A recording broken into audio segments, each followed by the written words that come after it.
Hello friends and welcome back to my channel DG accounts official. इससे पिछली video के अंदर हमने डिस्कस किया था गारंटी का टॉपिक और साथ ही साथ हमने डिस्कस किया था some topics of manager commission.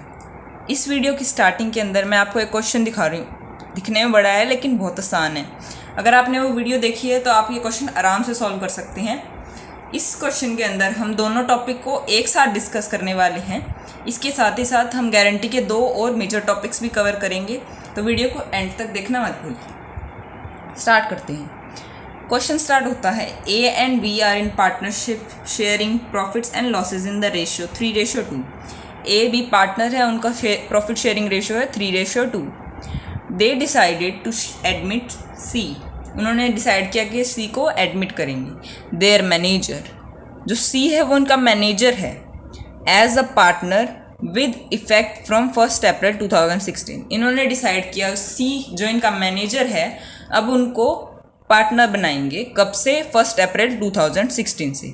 Giving 1/4 share of profits C while manager. अब एक चीज़ डिसाइड कर ली इन्होंने कि इनको जो प्रॉफिट है वो कितना देंगे, 1/4 शेयर ऑफ प्रॉफिट, यानी कि 3:2 में शेयर कर रहे थे पहले।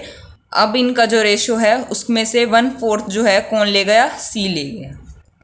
सी while a manager was in receipt of salary of 27,000 per annum and a commission of 10% of the net profit after charging such salary and commission.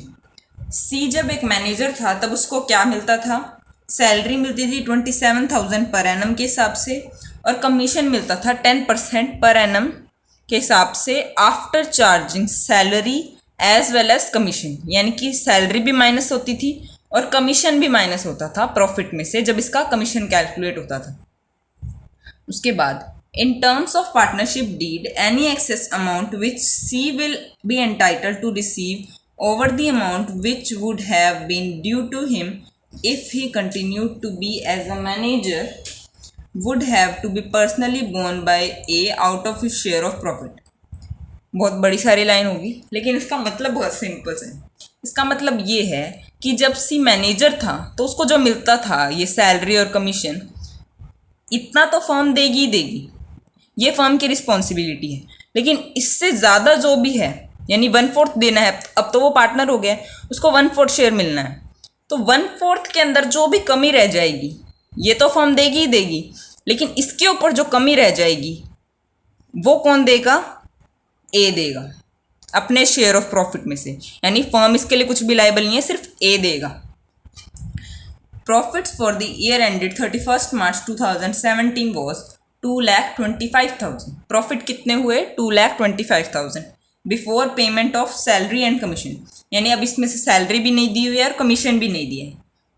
ठीक है। उसके बाद you are required to show P&L appropriation account for the year ended 31 March 2017। हमें इसका P&L appropriation account बनाना है।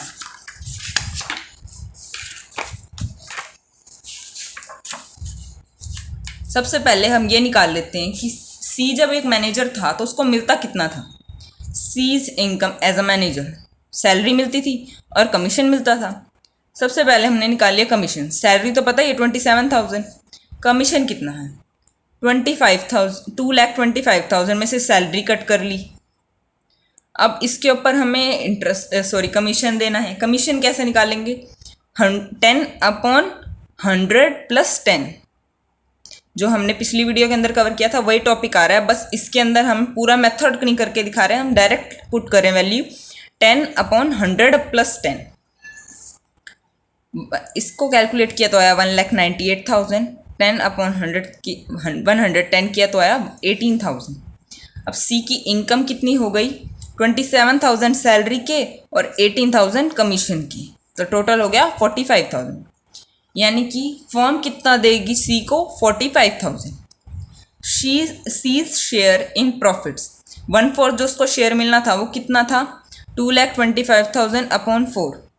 अब आप कहोगे कि ये सैलरी कमीशन दे दी तो ये 2,25,000 कैसे हो गए? 2,25,000 में से 45,000 माइनस भी तो होने चाहिए थे। लेकिन if he is taking profit he will not get any salary and commission. अब वो पार्टनर बन गया है तो सैलरी और कमीशन थोड़ा ना लेगा, वो प्रॉफिट ही लेगा। इसके अंदर बस सिचुएशन ये कर दी है कि फर्म इतना ही प्रॉफिट देगी, उसके बाद वाला जो है वो कौन देगा, ए देगा। उसका बनता कितना है, लेकिन उसका बनता है 56,250। फर्म ने तो पहले स्पेसिफाई कर दिया कि हम तो सिर्फ 45,000 ही देंगे, बाकी जो बच जाए वो अपना ए से ले लेना। अब डेफिशिएंसी कितनी रह गई, 56,250 माइनस 45,000, कितना बच गया, 11,250। अब इसको कौन देगा, विल बी बोर्न बाय ए, इसको ए देगा। Share of A and be in profits, अब ए और बी का भी तो शेयर निकालना पड़ेगा, कितना प्रॉफिट है। After giving salary and commission rest of deficiency will be borne by A. Salary और कमीशन देने के बाद, यानी कि फर्म ने इतना दे दिया, हम ये मान लेते हैं कि फर्म ने इतना दे दिया, उसके बाद जो बच गया वो ए और बी शेयर करेंगे, किस रेशो में, 3:2 के अंदर। अब 2,25,000 में से 45,000 जो सी का मैनेजर के तौर पे जो इनकम थी वो हमने लेस कर दी दोनों से, और फिर जो बच गया उसके ऊपर हमने 3:2 का अप्लाई कर दिया। ये आ गया 1,08,000 और 72,000। लेकिन क्या सी को 1,08,000 मिलेंगे, नहीं मिलेंगे। क्यों, क्योंकि इसमें से 11,250 उसको सी को देने पड़ेंगे, क्योंकि उसने उसको गारंटी दी है। P&L एप्रोप्रिएशन अकाउंट बनाना है, जैसे हमने पिछले वीडियो के अंदर किया था वैसे ही करना है। ये तो बल्कि और छोटा है, ए बी और सी तीनों के टोटल वैल्यू लिख देनी है, 1,08,000, 72,000 और 56,250। इसके अंदर हमने 11,250 जो डेफिशिएंसी थी उसको ए से रिकवर कर लिया और बैलेंस यहाँ लिख दिया। यहाँ पे हमने ट्रांसफर फ्रॉम ए क्यों नहीं करके दिखाया, क्योंकि ये सी का शेयर है।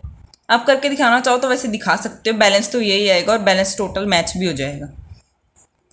इसके बाद जो नेक्स्ट टॉपिक है गारंटी का, वो है guarantee in case of loss. यानी कि हमने कहा है कि हम प्रॉफिट देंगे एक पार्टनर को इतना मिनिमम अमाउंट, लेकिन हमें प्रॉफिट हुआ ही नहीं तो हम क्या करेंगे, हम करेंगे first loss debited to all the partners capital account.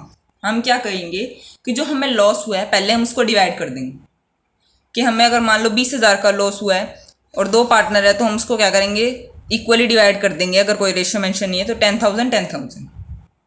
उसके बाद then share of loss of guaranteed partner as well as guaranteed profit is credited to the guaranteed partner and debited to the other partner's account in ratio of sharing deficiency।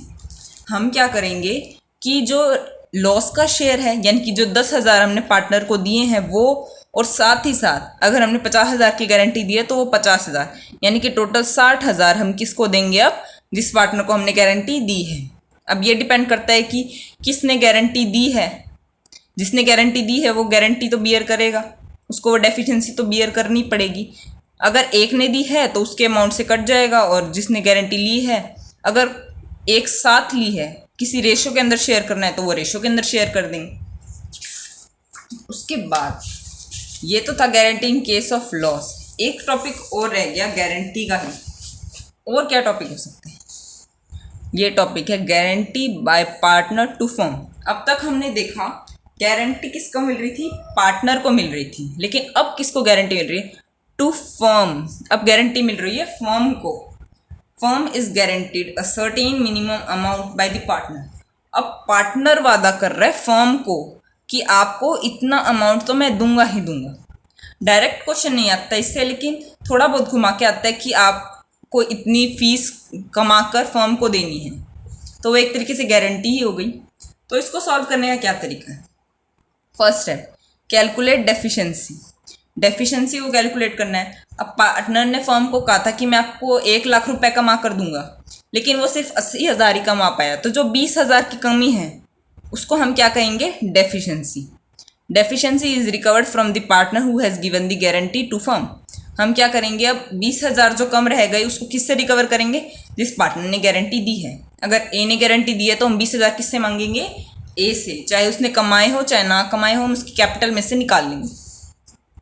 The recovered amount is credited to the account of partners firm which is P&L appropriation account by the name of guaranteeing partner. हम क्या करेंगे, अब जो amount हमने recover की है ए से उसको हम क्या करेंगे, P&L अप्रोप्रिएशन अकाउंट में क्रेडिट कर देंगे। अब किस नाम से क्रेडिट करेंगे, बाय एज कैपिटल अकाउंट। जिस पार्टनर ने गारंटी दी है उसके नाम से हम क्रेडिट कर देंगे। That's all for today, thanks for watching. If you like the video, please do like, share, comment and subscribe to the channel.